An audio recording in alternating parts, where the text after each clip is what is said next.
Welcome everyone, I'm Spiro, thanks for tuning in. The big news this week, of course, is that President Trump and his wife, the First Lady, both tested positive for COVID and they are showing mild symptoms. Or at least that's what we're being told at this point. According to his doctor, the diagnosis was determined using the PCR test, just like everyone else we are told who has the virus. Now, the PCR test was invented in the 80s by an American biochemist named Kary Mullis, which won him the Nobel Peace Prize a decade later. So how could a test developed almost 40 years ago be used to diagnose what we are told is a brand new disease which the world just became aware of last year? Well, from what I understand, it can't. But I'm not a doctor or a scientist, and I'm certainly not an expert or a biochemist like Kary Mullis. And we have seen a lot of false positives with the coronavirus testing.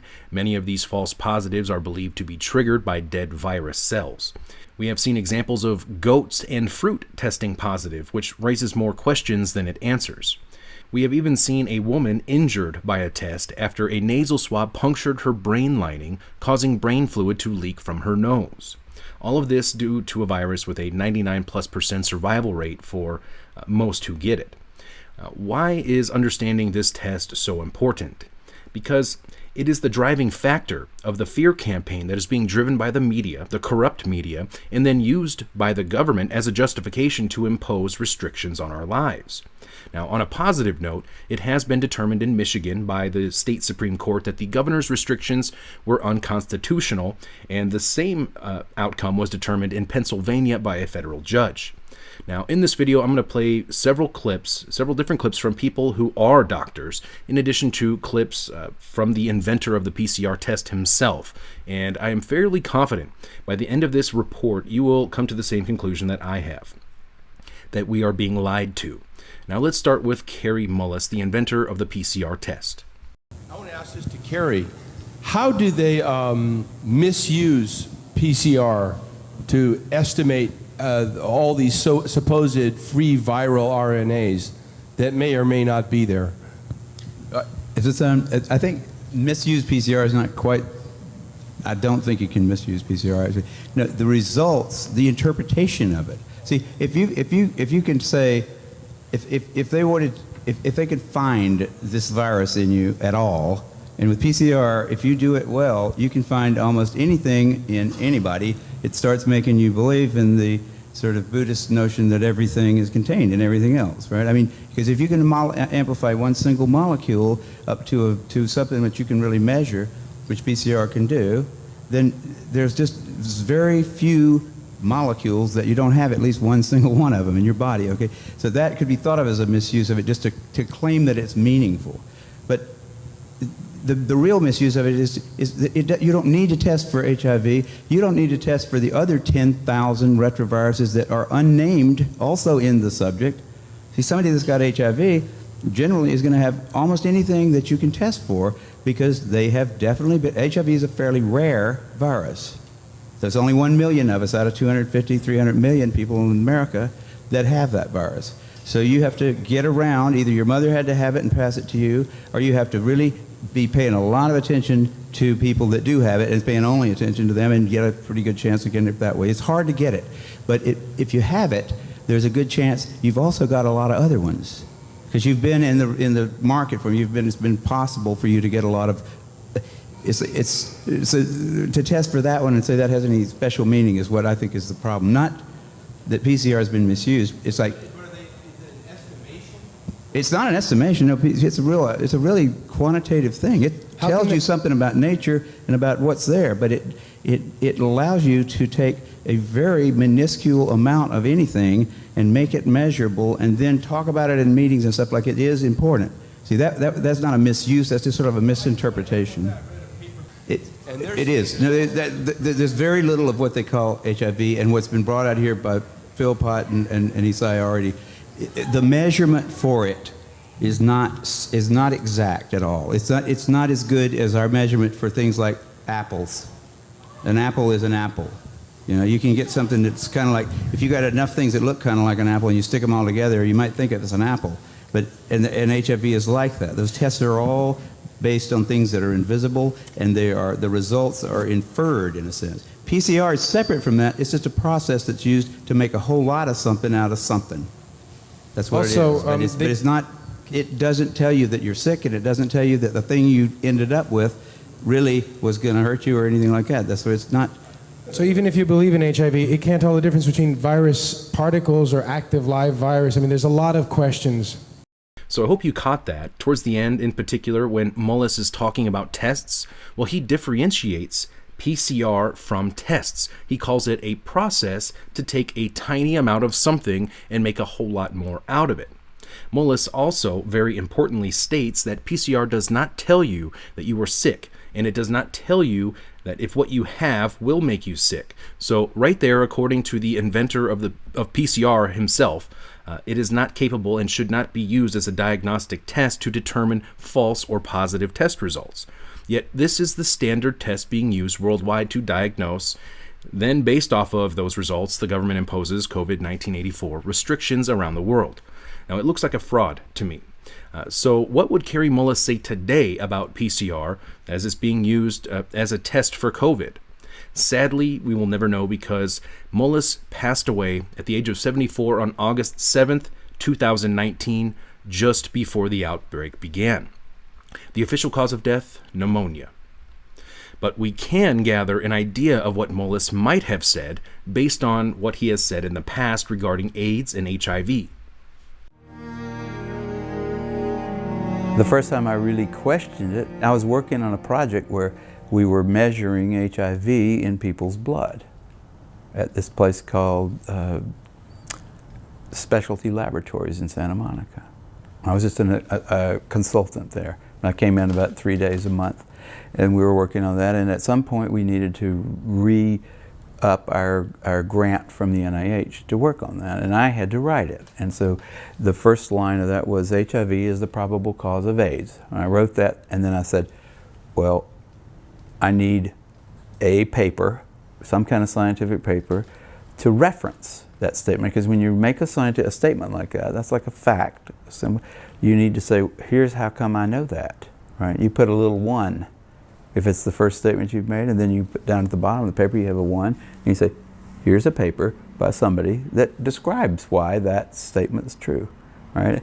And so I said, well, what's that? I don't know, let me think about, what is that paper? Who do I go to for that? And I looked around, I asked a couple of virologists at that company, and they said, no, you don't have to reference. I said, I have to reference that because I don't know where that came from. How do I know that? And it turned out that nobody knew it. There wasn't a scientific reference, like a paper that somebody had submitted with like experimental data in it and like logical discussion and said, here's how come we know that HIV is the probable cause of AIDS. There was nothing out there like that. Nothing. Can you tell me about your experience when you met Luc Montagnier for the first time and you questioned him about his, whether he had a reference for HIV, since he is the one who... By the time I met Luc Montagnier, I had met a lot of AIDS researchers at meetings, and I had always gone up to them, if they talked like they knew about HIV and AIDS, I always went up to them afterwards and I said, where can I find a scientific reference that I can use for my, remember I said I had a sentence there, it said HIV is the probable cause of AIDS, and I needed to have that backed up by something before I could write it and submit it. And I went around, I asked a whole lot of people. I said, well, the people, I can't find it. First I looked for it, just in like computer searching kind of stuff like that. But then I said, there's got to be somebody that knows this. You go to experts and ask them. And so I asked all these people one after the other, and none of them had it. None of them. And I was getting really freaked about that. That's when I first started saying, they don't know. Nobody really knows. This whole thing is a big sham. It's ridiculous. But then finally Montagnier came to there was a special little seminar down in San Diego where an old friend of Robert Gallo's, Flossie Wong-Stahl, was opening up a Department of AIDS research down in San Diego. They had lots of money involved, federal money. And they had Montagnier come there and give a talk. And after that, they had a little wine and cheese thing. And I went over to Montagnier afterwards and I said, Dr. Montagnier, I can't find a reference. I can't find a reference to go with the statement, HIV is the probable cause of AIDS. I'm sure you can help me. And he knew that he probably should be able to help me. And he said, well, why don't you quote this new work, and by new he meant like something that came out this year, right? This new work about a virus that can kill monkeys. Or I think it was not monkeys, it was like something related to monkeys, some kind of a baby, a little ape. And I had read that and I said that didn't, it was like supposedly going to be a model system for studying AIDS, that somebody had figured out some kind of retrovirus that passing it back and forth between various mammals, they could finally put it into chimpanzees and kill them. And it killed them in about a week, and it didn't kill them in any, there was nothing like AIDS there, you know. It doesn't kill you in a week. It was just totally ridiculous.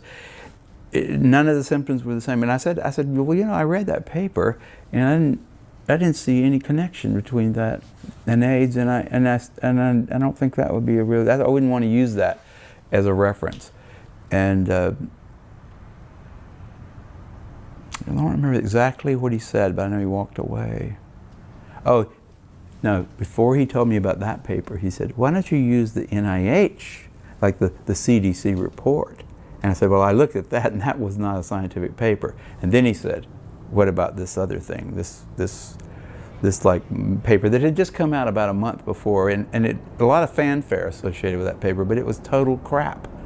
It was like, yeah, if you got $2 million, you can figure out how to kill a primate with a retrovirus. So what? Doesn't have anything to do with AIDS. It didn't look like AIDS, it didn't smell like AIDS, it wasn't AIDS. It was just like, got a retrovirus that can kill a chimpanzee, so what? So I didn't get any more out of him. He walked away after that. And the people standing around, by the way, who were his colleagues there, looked at him like they were thinking he should come up with a better answer than that. But he couldn't, and he just turned around and walked away. I really thought he'd have an answer. I really did. I mean, that was my last, I was right at the edge of my faith in the system, but I thought Montagnier will know why he thinks HIV causes it, and he'll tell me. He'll say, because of this study, you know, but he didn't have that.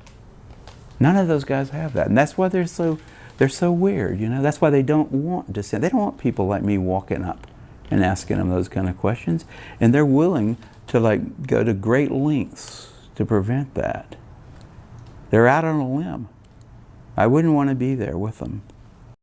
Almost chilling words at the end there from Mullis. They don't want people like him, a Nobel Peace Prize winner, around asking questions, and that they are willing to go to great lengths to prevent that. Mullis was indeed a thorn in the side of the establishment during the time of the HIV/AIDS debate. He was very outspoken towards people like Dr. Fauci. Here is a quote from Mullis on Fauci from a lengthy but fantastic article called, "Was the COVID-19 test meant to detect the virus?" Quote, "What ABC needs to do is talk to Fauci and Gallo and show they're assholes, which I could do in 10 minutes, end quote. Now, personally, without knowing Mullis, I have to admit that I like him, and I have little doubt in my mind, from my own point of view, that if he were alive today, the powers that be would not be able to use PCR to perpetuate this manufactured crisis in the way that they are right now today. He was a thorn in their side then, and I'm sure he would have been an even bigger thorn in their side now. Now, this raises suspicions with me regarding the timing of his death just weeks before the outbreak.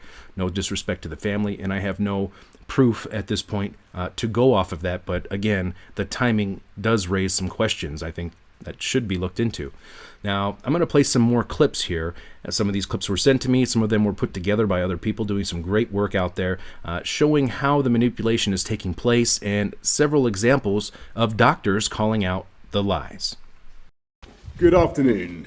And we're starting off with the overall rates in terms of confirmed cases. As you can see on this graph, the numbers are now going up, and going up really much more rapidly. The test that we have for the virus does not tell us whether we have an active virus in a person. It's been called by the media a case. And the UK has recorded almost 3,000 new cases of coronavirus. The rise in the number of cases that we've seen today is concerning. A case is when someone gets sick from a disease. That's completely different from a positive test. It's not a case at all. It's just that we can detect that at some time in the past, perhaps, there has been viral infection, but it's probably been removed now. Even if there is some asymptomatic transmission, in all the history of respiratory-borne viruses of any type, asymptomatic transmission has never been the driver of outbreaks. You must not meet socially in groups of more than 6, and if you do, you will be breaking the law. It has what's been calculated as an infection fatality rate. That is, if you catch the infection, probability of you dying is 0.3%. So that means that 99.7% of people survive. 80% of people who catch this virus will be completely asymptomatic. Those people who do catch the virus, many of them, the effect will be like a bad flu. Those people who are actually hospitalized, then we do have very good treatments for these. And anyone breaking the rules risks being dispersed, fined, and possibly arrested. As your Prime Minister, I must do what is necessary to stop the spread of the virus and to save lives. The government reaction is causing more deaths now and will cause far more deaths in the future than the virus itself. Positive tests do not equal cases. Very important to remember, and I think that many would agree the response has been worse than the crisis itself. Now here is Dr. Thomas Cowan breaking down the PCR test and how it can be used to manipulate the crisis. The test is called a RT-PCR test. It's otherwise known as a viral load test. And the test is a surrogate test. It was developed by a guy named Kary Mullis, who was given the Nobel Prize in Chemistry for essentially inventing the technique of this test. And he said very specifically, you cannot use this test to either prove infectious etiology or to diagnose an infectious disease, which of course is interesting because if you can't use it to diagnose an infectious disease, that of course begs the question of what can you use it for? But let me back up here and describe what a surrogate test means, because this is very important to understanding the situation we're currently in. A surrogate test means that in a situation where you're trying to prove causation, you have to have a gold standard test. And those postulates, like with meningococcus, that is a gold standard test. It's reliable 100% of the time. You cannot use a surrogate test to prove anything. And that is what is happening with these tests. So what is the surrogate test? So remember that we don't have a gold standard. We don't have isolation, purification, reinfection. We don't have viremia. We don't have millions of copies demonstrated on an electron microscope. We essentially have no idea who has this coronavirus disease. So then they take a piece of one of the coronaviruses, the new one that they found. It has a new RNA sequence that hasn't been found before. They take one of the sequences, which they say is unique to that particular virus, and they do something called amplify it. And what that means is you take in your blood, you'll have one copy of this sequence, and it's too small, you can't find it. So you stimulate it, and this is what Kary Mullis came up with. You stimulate it, it makes 2 copies, that's 1 cycle. You make 4 copies, that's 2. You make 2 to the 20th copies, whatever number that is, that's 20 cycles. And what you find with this test is that once you put it through approximately 36 cycles, then you start to see the color change that tells you it's positive. So if you do 35 cycles, it's still too small to see. If you do 36, you start to see it, but you get false negatives, even though you don't really know which is a false negative because you don't have anything to compare it with. So then you do 37 and you see it, 5% of the time of people with these symptoms, and you say that's the number. But here's where it gets interesting. If you do it 40 times, you start seeing a lot more positives. And then here's something else to know. If you do it 60 times, so if you amplify it over and over and over again, it becomes positive with 100% of the people. Let me say that again. If you amplify it 60 times, it will be positive with everybody. That means that everybody has a piece of this RNA somewhere in their cells or in their genome or somewhere in their secretions. All you have to do is amplify it enough. And the problem is we don't know how many false positives or false negatives there are because we have nothing to compare it to. And if all biological tests have false positives, so if you test 30 million people and you have a 1% false positive rate, then 300,000 people by definition will test positive, and then you have an epidemic.